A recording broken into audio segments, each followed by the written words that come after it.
میں نماز اور عبادات کرنے کے باوجود بھی پریشان حال ہوں کی دنیا کے اندر، تو اس کا مطلب یہ ہے کہ ہم کوئی ایسا مانع یا کوئی ایسی رکاوٹ اختیار کیے ہوئے ہیں جو ہمیں اس عمل کے اثر سے روک رہی ہے۔ تو دیکھیں، جب بھی آپ کوئی خیر کے کام کریں گے تو وہ اپنے اندر اثر رکھتی ہے، روحانی اثر رکھتی ہے، طاقت رکھتی ہے، لیکن جب آپ اخلاقی جرائم کے اندر ملوث ہوں گے تو وہ آپ کی زندگی میں کوئی تبدیلی پیدا نہیں کر دیں گے۔ ہمارے یہاں لوگ حسد کے اس اعلیٰ درجے میں مبتلا ہیں۔ ذرا سے دیکھ لیا سوشل میڈیا پہ کسی نے کوئی اچھی جگہ دکھا دی تو اس کی صحت سے حسد کرنا، کسی کی نعمت میں اس کو دیکھ کر اس سے چھن جانے کی تمنا کرنا، یا کسی کو پریشانی میں دیکھ کر خوش ہونا، اچھا ہوا یار مریض ہو گیا، مرے ساتھ کسی سے رسی برابر میں ظلم کیا ہے نا، برا بھلا کہا ہے نا، تو دنیا میں معاف کرا دو، نہیں کراؤ گے تو ہمارے یہاں بھگتنا ہی پڑے گا۔ بزرگان محترم، الحمدللہ پچھلی نشست میں نماز کے اوپر بات ہوئی اور ہمیں نماز کی اہمیت، اس کی عظمت اور اس کا اہتمام ایک شان معلوم ہوا کہ کتنی عظیم الشان چیز ہے۔ اسلام میں داخل ہونے کے بعد سب سے بڑا فریضہ اور انسان کے لیے سب سے بڑی معراج، لیکن نماز تو انسان کی ترقی کی پہلی سیڑھی ہے۔ اسلام صرف عبادت کا نام نہیں ہے، اسلام صرف نماز روزے کا نام نہیں ہے۔ یہ جو انسان جب مسلمان ہوا تو اللہ نے اسلام میں داخل ہونے کے ساتھ ہی کچھ چیزیں انسان کو نعمت کے طور پہ عطا کی کہ ان پہ کرو گے تو زندگی اچھی گزرے گی۔ اسلام اس سے آگے کی چیز ہے۔ یہ بالکل ایسے ہی ہے کہ جیسے آپ اسکول میں تعلیم حاصل کرتے ہیں تو کلاس 1 میں جاتے ہیں، لیکن کلاس 1 میں مقصد نہیں، اصل میں انسان اپنے علم میں ترقی پیدا کرتا رہتا ہے، پھر 2 میں جاتا ہے، پھر 3 میں جاتا ہے، یہاں تک کہ میٹرک میں آ جاتا ہے۔ تو نماز کو اسلام میں داخل ہونے کے بعد پہلا بڑا عمل تھا، اہم عمل تھا، لیکن دین اسلام عبادات کے آگے معاشرت کا بھی نام ہے، معاملات کا بھی نام ہے، اخلاقیات کا بھی نام ہے۔ سب سے زیادہ ہمارے دین کو نقصان پہنچانے والی چیز وہ ہماری معاشرے کی اخلاقی برائیاں اور جرائم ہیں، جس کی وجہ سے ہم ترقی نہیں کرتے۔ یعنی ہم میں سے اکثر حیران ہوتے کہ ہم نماز تو پڑھتے ہیں، 5 وقت کے نمازی بھی ہیں، روزہ بھی رکھتے ہیں، عبادات بھی اہتمام سے ادا کر رہے ہیں، پھر کیا وجہ ہے میرے اندر ترقی کیوں پیدا نہیں ہو رہی؟ میں اللہ کے قریب کیوں نہیں ہو رہا؟ سکون میری زندگی میں کیوں نہیں آ رہا؟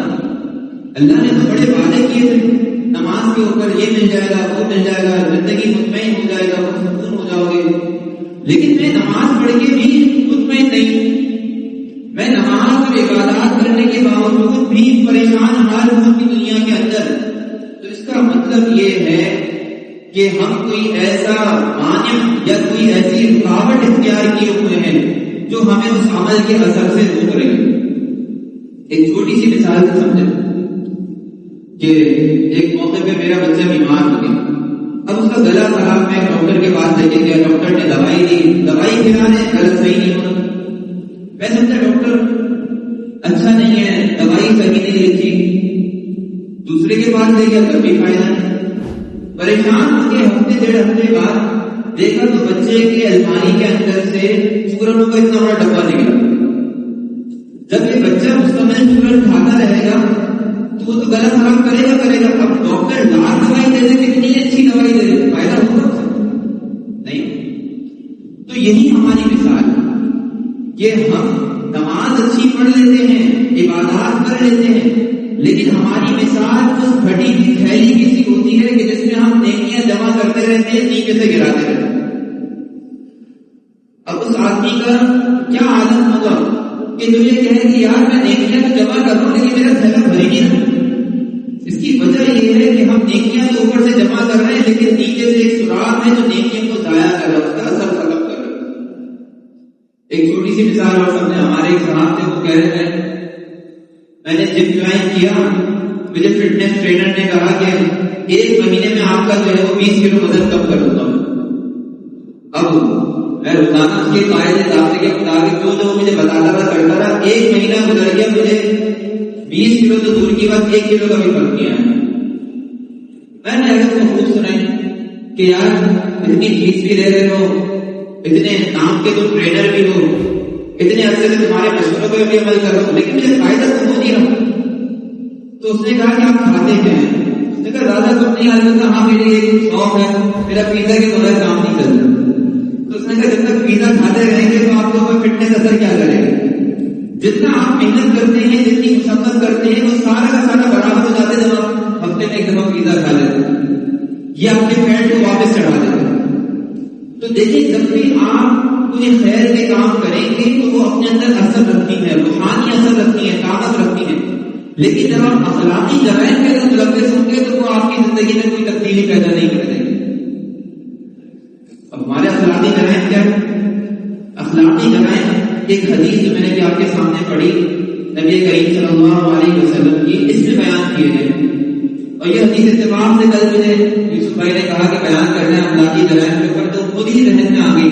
اور یہ سب نے آپ حضرات کی برکت ہے کہ جو سننے والے ہوتے ہیں ان کی توجہ اور ان کی برکت ہوتی ہے کہ اللہ تعالیٰ بولنے والے کے ذہن میں کچھ بات ڈال دیتے ہیں, ورنہ بولنے والا بھی ایسے ہی ہو رہا ہے اس طرح. تو یہ آپ کی برکت ہے کہ اللہ نے یہ حدیث میرے ذہن میں ڈالی جو میں نے تقریباً 15 سال پہلے بخاری میں پڑھی تھی جب میں پڑھنے کے زمانے میں تھا. حدیث کیا ہے؟ اللہ کے رسول نے فرمایا کہ اے مسلمان لا تحاسدوا, آپس میں ایک دوسرے سے حسد نہ کیا کرو. لا تباغضوا, آپس میں ایک دوسرے سے بغض نہیں رکھا کرو. ولا تناجشوا, آپس میں ایک دوسرے کو کاروبار میں دھوکہ نہ دیا کرو. ولا تدابروا, ایک دوسرے سے ایسی ناچاقی نہ رکھو کہ جب ایک دوسرے کے سامنے آؤ تو ادھر کو موڑ دو ادھر کو موڑ دو. وَكُونُوا عِبَادَ اللَّهِ إِخْوَانًا, اللہ کے بندو بھائی بھائی بن کے رہو. پھر فرمایا المسلم اخو المسلم, مسلمان مسلمان کا بھائی ہے. لا يخذلہ, مسلمان کبھی اپنے بھائی کو مصیبت میں چھوڑتا نہیں ہے. ولا يخذلہ, مسلمان کبھی اپنے بھائی کو حقیر نہیں سمجھتا. اور پھر فرمایا التقویٰ ہاہنا, اپنے دل کی طرف. راوی ہے تو یہ کہتا ہے کہ 3 مرتبہ ارشاد فرمایا التقویٰ ہاہنا, التقویٰ ہاہنا, التقویٰ ہاہنا, کہ دیکھو تقویٰ تمہارا یہاں ہوتا ہے. یہاں ظاہری صورت سے کوئی کتنا ہی بڑا نیک بچہ ہے, دل اگر تقوی نہیں ہے, دل تقوی سے خالی ہے تو بیکار ہے. اب کتنے اخلاقی جرائم بیان کیے, چھوٹی سے اللہ کے رسول کی بات کہ لا تحاسدوا, ایک دوسرے سے حسد نہ رکھو. اب ہم یہ سوچتے ہیں میں تو کسی سے حسد نہیں رکھتا, حالانکہ ہم غور کریں گے تو ہم دن بھر میں کتنے لوگوں سے حسد کرتے ہیں. حسد کا مطلب کیا ہے؟ میں نے سامنے والے کو ایک نعمت میں دیکھا, یار ماشاء اللہ زید نے تو گاڑی خریدی. اب حسد کے 2 درجے, ایک درجہ یہ ہے کہ یا اللہ یہ نعمت اس سے چھن جائے مجھے مل جائے. یہ حسد کا ادنا درجہ ہے کہ یار اس کو کیوں مل گئی گاڑی, میں اور زید ایک آفس میں کام کرتے ہیں, اس کو کیوں پروموشن مل گیا یار, میں برا کھا رہا ہوں یہ کیوں اچھا کھا رہا ہے, میری بیٹی کی شادی کی بھی اس کی بیٹی کی شادی کیسے ہو گئی یار. تو یہ ایک حسد کا درجہ ہے کہ آپ سامنے والے کی خوشی سے خود بخود جیلس ہوں, اور اتنے جیلس ہوں کہ آپ یہ سوچیں کہ یار یہ گاڑی اس سے نکل جائے کسی طرح میرے ہاتھ آ جائے, یہ پروموشن کسی طرح اس سے چھن جائے میرے ہاتھ آ جائے, وہ جو بونس مل جاتا ہے اس کو مل جاتا کسی طرح اس سے نکل جائے میرے ہاتھ آ جائے. یہ جیلسی, یہ جو حسد ہے یہ پہلا درجہ ہے. اس سے بڑا درجہ حسد کا کیا ہے کہ یار میرے ہاتھ آئے نہ یہ خوش نہیں رہنا چاہیے. ہمارے یہاں لوگ حسد کے اس اعلیٰ درجے میں مبتلا ہیں. ذرا سا دیکھ لیا سوشل میڈیا پہ کسی نے کوئی اچھی جگہ دکھا دی تو اس کی صحت سے حسد کر رہا ہے کہ یار اس کے ہاتھ پاؤں تو بڑے اچھے, یہ تو بڑا صحت مند ہے, میری بھی کتنی عمر ہے, میں کتنا خوبصورت ہوگی, فلانا تو بڑا خوبصورت ہے, میں کتنا خوبصورت نہیں. اس سے خوبصورتی کھن جائے. خواتین سے حسد کر رہی ہے, یار اس کا شوہر اچھا کیسے کماتا ہے, اب دیکھیں اس میں ہاتھ کچھ بھی نہیں آ رہا. اللہ نے جس کے نصیب میں جو لکھا ہے تو اسی کو ملے گا. ہو کیا رہا ہے, آپ اپنی نیکیوں کو جلا رہے ہیں, حسد کی بیماری میں مبتلا ہو گئی. اور حسد نیکیوں کو ایسے کھا جاتا ہے جیسے سوکھی لکڑی آگ کھا جاتی ہے. لکڑیوں کو آگ پر اگر رکھیں گے نا تو لکڑی آگ پکڑ لیتی ہے، لیکن سوکھی لکڑی بڑی تیزی سے آگ پکڑتی ہے، بہت زیادہ تیزی سے جل جاتی ہے۔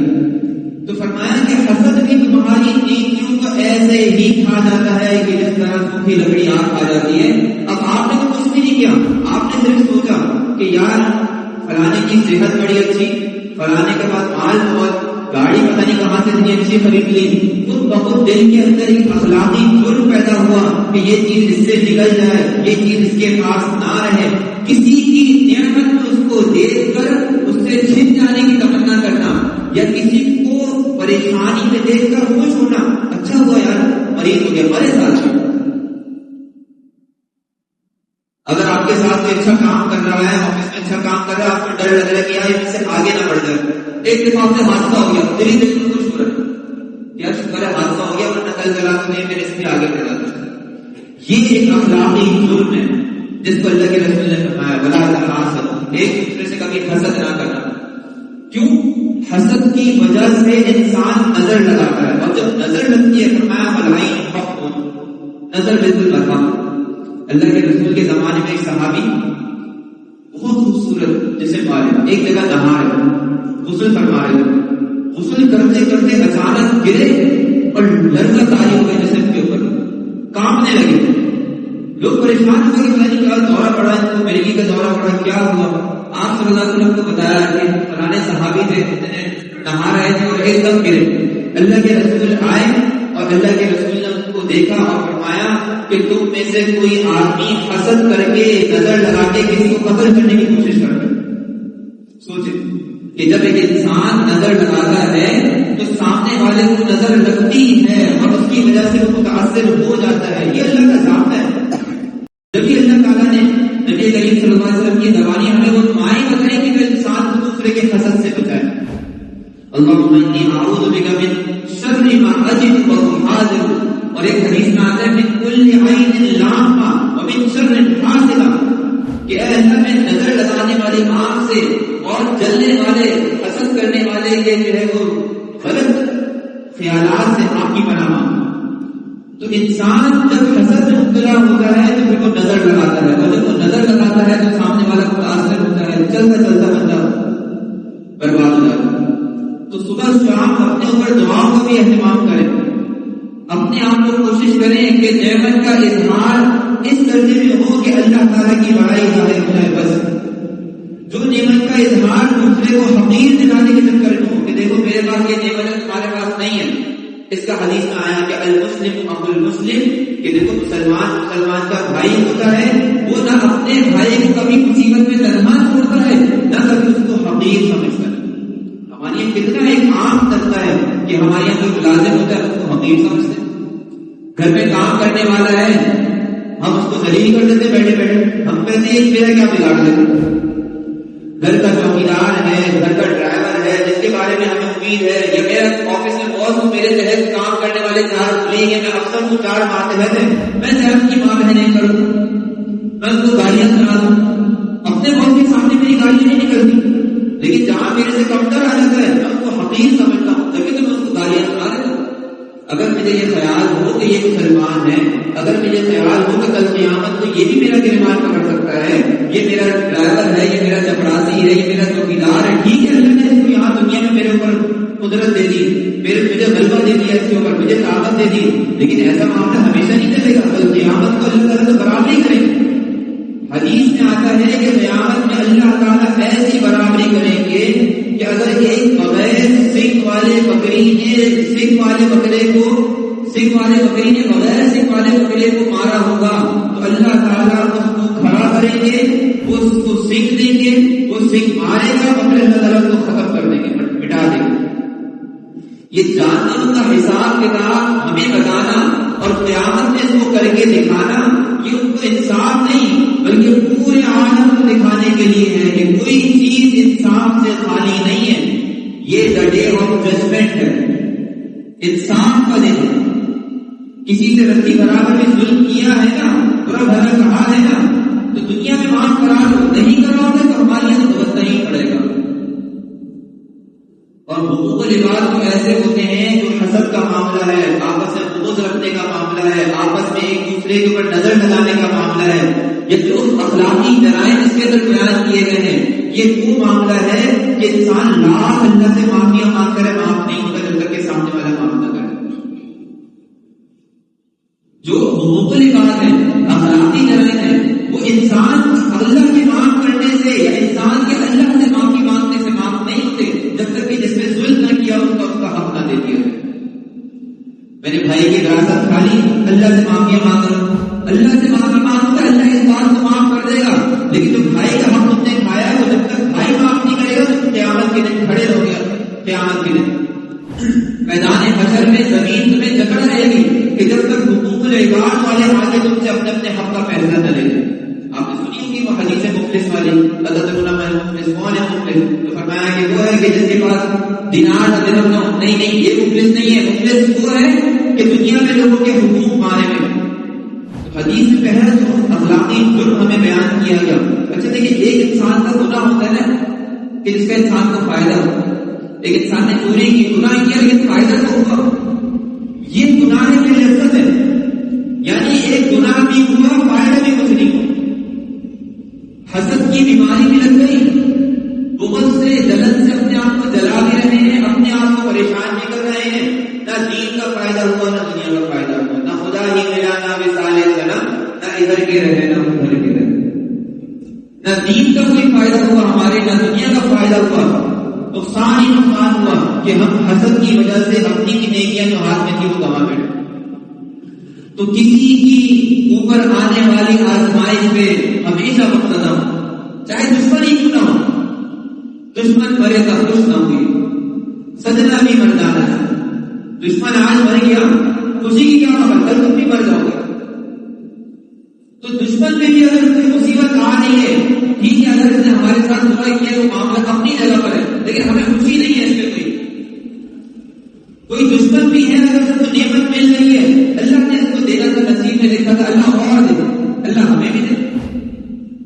اگر انسان کسی کو نعمت میں دیکھے اور یہ دعا کرے کہ یا اللہ جس طرح تیری نعمت اس کے اوپر بہ رہی ہے ہمارے اوپر بھی بہے، ہم اس کی تمنا کرتے ہیں، اور ثواب کی چیز، عبادت کی چیز، اللہ کے تقرب کا ذریعہ، لیکن یہی چیز ہو اور اس میں انسان کی کیفیت بدل جائے کہ یا اللہ اس سے چھن جائے پھر مجھے مل جائے، کوئی چیز عذاب بن گئی، وبال بن گئی۔